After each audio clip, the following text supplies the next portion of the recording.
நடிகர் நெப்போலியனுடைய மகன் தனுஷிற்கும் அக்ஷயாவுக்கும் தல தீபாவளி. அத அவங்க ஃபேமிலியா அமெரிக்காலே கொண்டாடி இருக்காங்க. அந்த வீடியோவை ஷேர் பண்ணிருக்காரு நெப்போலியன். நடிகர் நெப்போலியன் சிவலப்பேரி பாண்டி திரைப்படம் மூலமா தான் ஹீரோவா இன்ட்ரோடியூஸ் ஆனாரு. இந்த படத்துக்கு அப்புறமா அவர் பல படங்களை ஹீரோவா நடிச்சாரு. இது வரைக்கும் 150க்கும் மேற்பட்ட படங்களை இவர் நடிச்சிருக்காரு. 1993 தான் ஜெயசுதாவை திருமணம் செய்தாரு. இந்த தம்பதிக்கு தான் 2 மகன்கள் இருக்காங்க. அதுல மூத்தவர் தான் தனுஷ். அவருக்கு தசைசிதைவு நோய் ஏற்பட்டுச்சு. இதனால பல சிகிச்சையை மேற்கொண்டாரு.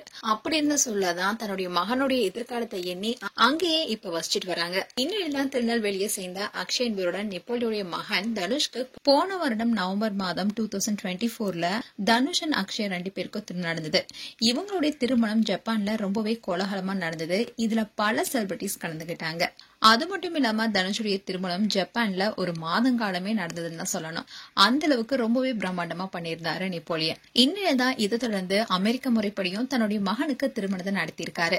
அதோட அமெரிக்க முறைப்படி எங்களுடைய மகன் தனுஷிற்கும் அக்ஷயாவுக்கும் திருமணம் இனிதே முடிந்ததுன்னு அதுல சொல்லியிருந்தாரு. அந்த வீடியோ கூட வைரலானது. தனுஷ் அண்ட் அக்ஷயோட திருமணம் நடந்ததப்போ பலரும் பலவிதமா பேசினாங்க. ஒரு பக்கம் தன்னுடைய மகனுக்காக நெப்போலியன் திருமணமே செஞ்சு வச்சிருக்காருன்னு பலரும் பாராட்டினாங்க. அதே சமயம் சிலர் ஒரு பெண்ணுடைய வாழ்க்கையை கெடுத்துட்டாங்க அப்படின்ற மாதிரி பேசிட்டு வந்தாங்க. இப்படி பல சர்ச்சைகள் ஏற்பட்டுச்சு. அப்படி இருந்தாலும் நடிகர் நெப்போலியன் அவங்களுடைய மகன் மற்றும் மருமகள் இருக்கிற வீடியோவை ஷேர் பண்ணிட்டே வந்தாரு. இன்னும் தல தீபாவளி கொண்டாடி இருக்காங்க. அந்த வீடியோவை நெப்போலியன் ஷேர் பண்ணிருக்காரு. அதோட தீபாவளி வாழ்த்துக்கள். உலகெங்கும் வாழும் அன்பு நண்பர்களே, தமிழ் சொந்தங்களே, உங்களுடைய அன்போடும் ஆசீர்வாதத்தோடும் தனுஷ் அக்ஷயா தலை தீபாவளி சிறப்பா குடும்பத்தோட கொண்டாடினோன்னு அது சொல்லியிருக்காரு. இந்த வீடியோவை பார்த்த ஃபேன்ஸ் எல்லாரும் அவங்களுக்கு தலை தீபாவளி வாழ்த்துக்களை சொல்லிட்டு வராங்க. மேலும் உங்களுடைய கருத்துக்களை கமெண்ட் செக்ஷன் சொல்லுங்க.